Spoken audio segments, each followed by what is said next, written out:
은혜와 사랑을 깨닫는 복된 시간이 되기를 간절히 바랍니다. 오늘 말씀 마태복음 12장 38절에서 50절까지의 말씀입니다. 마태복음 전체의 그런 구조 속에서는 예수님의 갈릴리 사역의 두 번째 내용이 이제 마무리되는 그런 내용이지요. 예수님의 그런 사역이 두 번째 사역이 마무리될 때에 바리새인들이 예수님 앞에 나와서 요청을 했습니다. 예수님, 우리에게 표징을 보여줬으면 좋겠습니다. 옛날 성경은 표적이라 그랬고 여기서 이제 표징이라고 그렇게 단어를 바꿨는데요. 예수님에게 표적을 구하는 그런 그 마음, 표징을 구하는 그런 그 마음, 우리에게도 있지요. 어떨 때는 믿음 생활하면서 내가 더 확실한 그런 더 표적을 경험하면 좋겠다. 더 영적인 그런 체험을 했으면 좋겠다. 그런 마음들이 이제 있지요. 그런데 바리새인들이 요청한 그런 그 마음은 우리의 그런 순수한 마음과는 좀 더 차이가 있는 그런 그 마음이죠. 우리는 믿음 생활하면서 더 확실하게 하나님을 믿기 위해서, 더 열정으로 신앙생활하기 위해서 표징을 구하는 것인데 바리새인들은 벌써 예수님이 계속적으로 표적을 보여주고 있습니다. 여러 표징들을 이미 나타냈지요. 앞부분에 보면 이미 10번의 그런 병을 고쳤고 예수님이 계속적으로 여러 가지 표적을 보여주고 있음에도 불구하고 또 예수님한테 와서 이야기를 하는 거예요. 예수님, 그럼 뭔가 더 확실한 거 없습니까? 이렇게 이제 묻는 것이지요. 그들의 태도가 신앙적이지 않기 때문에 예수님을 더 잘 믿으려고 하는 것보다는 예수님을 아직도 시험하는 그런 가운데, 예수님을 의심하는 그런 가운데 뭔가 메시아이심을 나타내라 이렇게 이제 이야기를 하는 것이니까 예수님의 그런 대답이 굉장히 불편하게 나오죠. 악하고 음란한 세대가 표징을 요구하지만 이 사람들의 그런 그 마음이 악하고 음란하다는 거예요. 음란하다는 것은 이제 영적인 표현이죠. 하나님을 떠나 있다 하는 그런 표현이죠. 악하고 음란한 그런 세대가 표징을 구하지만 나는 이렇게 얘기했을 때 예수님이 표적을 안 보여주실 건가 보다 이렇게 생각을 하는데 실제 예수님은 정확하게 말씀하신 나는 요나의 표징밖에는 보여줄 표적이 없다 그렇게 이야기하죠. 그러니까 표적을 구하려고 했을 때 예수님이 악하고 음란한 세대가 지금 나를 의심하면서 표적을 구한다 이렇게 말씀하고 있지만 정확하게 예수님은 보여주고 싶은 그런 표적에 대해서 말씀하는 거예요. 어떤 표적을 말씀하십니까? 요나의 표적이라 그랬어요. 요나의 표적이 무엇일까요? 요나의 그런 표적은 두 가지입니다. 첫 번째, 요나가 밤낮 3일 동안에 물고기 뱃속에 있었던 것처럼 예수님도 사망 가운데 있겠다. 그리고 물고기 뱃속에서 나온 것처럼 예수님이 죽음 가운데서 부활하시겠다 하는 그런 그 내용이죠. 그래서 예수님께서 이 세상 가운데 여러 가지 표적을 행하셨지만 가장 우리에게 보여주길 원하시는 그런 표적은 부활의 표적입니다. 우리의 마음 가운데 꼭 기억을 해야 되죠. 예수님이 원하시는 그런 표적, 예수님이 우리에게 나타내셔서 예수님이 메시아 되심을 확실하게 보여주길 원하는 그런 표적은 부활의 표적이다 하는 것을 정확히 알아야 되죠. 그런데 예수님이 또 보여주길 원하는 그런 표적이 있습니다. 40절의 말씀에 보면 41절의 말씀에 보면 심판 때 니느웨 사람들이 이 세대와 함께 일어나서 이 세대를 정죄할 것이다. 그렇게 이야기하는 거예요. 니느웨 사람들이 일어나서 지금 예수님에 있는 이 시대 사람들에게 왜 예수님을 똑바로 안 믿었냐. 이제 그거를 이제 정죄한다는 거예요. 왜 그렇습니까? 예수님의 그런 사역 가운데서는 회개의 역사가 일어난다는 것이죠. 니느웨 사람들이 요나의 말을 듣고서 반나절이 못 되어서 이제 그들이 베옷을 입으면서 회개를 했거든요. 그런데 그 니누의 백성들은 사실은 아수리아의 수도였기 때문에 이방 사람들이었고 또 그 성에 악이 가득했기 때문에 하나님이 심판하러 이제 요나를 보냈단 말이에요. 심판의 메시지를 준 거란 말이에요. 그러니까 악한 사람들이었는데 그들이 요나의 그런 그 심판의 메시지를 딱 듣고 나서 반나절이 못 돼가지고 그들이 완전히 다 성읍의 사람들이 회개를 한 것이니까 얼마나 놀라운 것입니까? 그런데 예수님이 벌써 지금 뭐 최소한 몇 달 아니면 1년 정도 넘게 예수님이 지금 사역을 하는 건데 그 예수님의 많은 표적을 보고도 아니 회개하지 않는다고 이거는 이거는 정말 이상하다는 거예요. 예수님이 긴 설교를 벌써 두 차례에 대해서 설교를 하셨고 계속 사역하면서 말씀을 지금 진리의 말씀을 전해주고 있는데 아니 거기서 회개를 하지 않는다고요? 이상하다는 거예요. 그래서 그 사실을 두고서 니네 사람들이 정죄를 할 것이다. 그렇게 이제 말씀을 하는 거죠. 예수님 한 말씀을 더 붙여서 이제 말씀하십니다.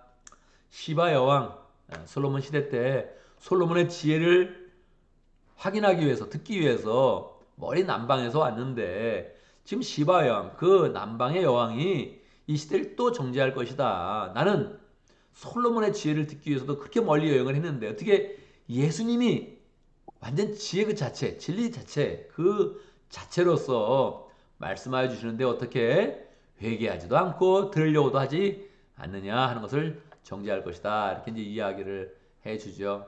이 사건을 보면서 우리의 마음 가운데 그래 나는 두 가지 사건을 항상 경험하겠다 하는 그런 그 마음을 가져야 되죠. 첫 번째는 부활의 사건, 두 번째는 회개의 역사.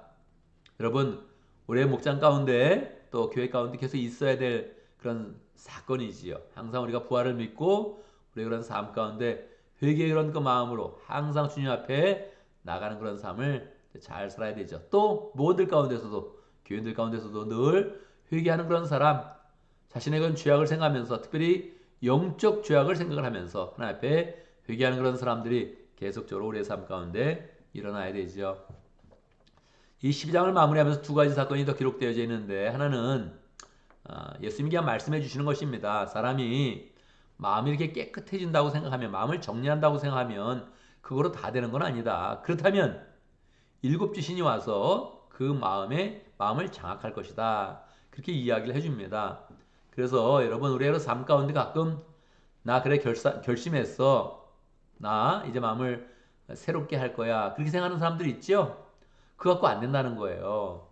그렇게 마음을 혼자서 새롭게 하는 거 그거는 도리어 일곱 귀신을 가져오게 될 것이다. 그럼 어떻게 돼야 돼요? 우리가 믿는 그런 신앙은 마음을 정리하고 비워내는 그런 작업이 아니에요. 뭐 내려놓음, 더 내려놓음 이거 갖고 안 됩니다. 그게 중요한데 그거 갖고 신앙이 채워지는 건 아니란 말이에요. 우리의 그런 신앙은 채움으로 시작되는 거예요. 성령의 은혜를 채우고 예수님의 은혜를 채우고 성령의 능력을 채우는 것이지 우리는 비워내는 게 아니에요. 물론 비워야 채워지겠죠. 그런 의미에서 자꾸 뭐 비우고 내려놓고 이런 게 되게 중요한데 결국 그게 중요한 건 아니라는 거예요. 나 혼자 마음을 정리하는 거. 차라리 일곱 귀신이 와서 그 마음을 장악할 것이다. 그래서 그래 나 결심해서 요거가 좀 부족하다는 거예요. 항상 우리의 마음 가운데는 예수님의 은혜로 가득 채워야 되고 예수님의 영으로 성령으로 채운다 이런 마음을 이제 가져야 된다는 거죠. 12장을 마무리하면서 마지막 부분에 있는 그런 내용은 예수님의 어머니와 형제들이 예수님을 이제 찾아옵니다. 예수님이 사역을 이제 막 하면서 그 소문이 나니까 예수님의 그런 식구들이 이제 찾아온 건데 어떤 마음으로 찾아오겠어요? 어떤 마음으로 찾아올까요? 야, 굉장하다. 뭐 이런 마음으로 찾아올 수도 있는데 다른 복음서에 보면 예수님이 미쳤다고 생각해서 데려왔다. 그렇게 표현되어 있어요. 예수님이 지금 막 사역을 하니까 같이 살다가 지금 나가서 하나님의 아들이다 메시아다 이러고서 막 이제 복음을 전하니까 직접 들어보면 이제 놀랄 텐데 소문만 들어보니까 미쳤나 보다. 이게 무슨 일이나 빨리 가보자. 그리고 웬만하면 빨리 데려오자. 이러고서 이제 찾아온 거예요. 그걸 알죠. 그러니까 어떤 사람들이 이제 많이 이렇게 듣고 있다가 가족들이 오니까 이제 들어갈 수도 없는 상황인데 한 사람이 이제 기별을 해주는 거죠. 예수님, 저기 어머니하고 지금 형제들이 와 있습니다. 그럼 원래는 이제 뭐 버선발로 이제 다 나가서 어머니 뭐 이렇게 하는 게 정상인데 그렇게 이제 안 하는 거죠. 예수님이 아예 나가보지도 않는 거예요. 그리고 말씀하는 겁니다. 누가 내 어머니며 누가 내 형제인가 딱 반문하는 것이죠. 누가 내 어머니면 누가 내 형제입니까?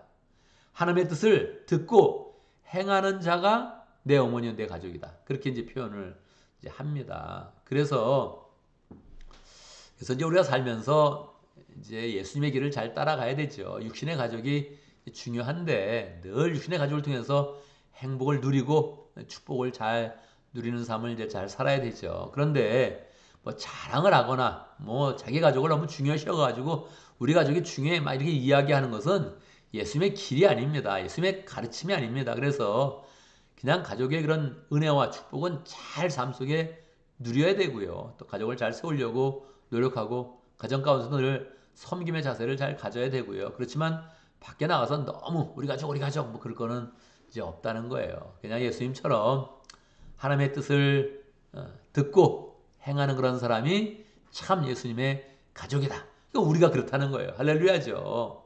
원래 이제 예수님의 동생, 친동생 야고보와 유다 이런 사람들은 이제 성경을 기록을 했지요. 기록을 하고 또 당시에도 로드스 브로더, 주의 형제 이런 호칭을 이제 받아서 이제 권위를 가지고 사역을 이제 했습니다. 그렇지 않겠어요? 예수님의 친동생이다. 이제 그렇게 하면 정말 권위를 가질 수 있겠지요. 그러나 실제적으로 예수님이 생각한 것은 그냥 뭐 핏줄이라고 대단한 거 없다. 그냥 하나님의 그런 그 말씀을 듣고 그 뜻대로 행하는 그런 사람이 참 예수님의 가족이다. 이렇게 이제 주님이 말씀해 줬으니까 우리를 향한 그런 말씀 아니에요.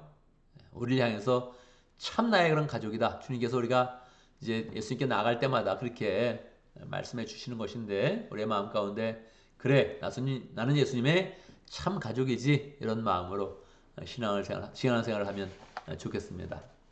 오늘도 말씀 가운데 기도 제목을 붙잡습니다. 우리가 예수님께 나아갈 때마다 예수님이 보여주길 원하는 그런 표적, 요나의 표적, 부활과 회개의 그런 표적을 가지면서 나아가겠다 이렇게 마음 먹고 우리는 착하게 살려고 하는 그런 사람들이 아니라 우리의 마음을 비워서 욕심 내려놓고 착하게 산다 이런 것을 추구하는 사람이 아닙니다.